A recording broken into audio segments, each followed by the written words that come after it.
Hey there friends, Susan here with Pumpkin Hill Stampers. We have sketch number 46 of our DSP sketch projects today.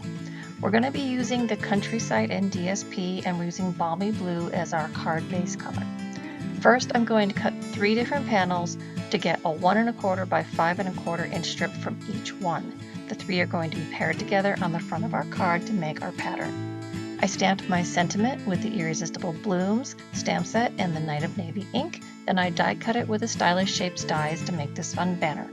So here are all the parts and pieces, and as you know, you can get the mini tutorials that give you all the cutting instructions and all the materials I used. To start our card, we're going to fold and score and crease with our bone folder.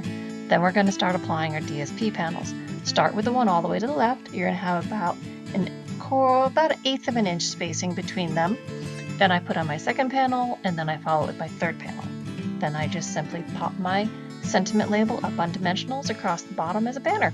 So there you go, nice and simple card project. I hope you enjoyed it today. Remember to give me a thumbs up and subscribe to the channel here on YouTube.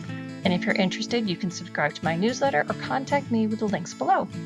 Thanks so much for joining me today, and I'll stamp again for you real soon. Have a great day.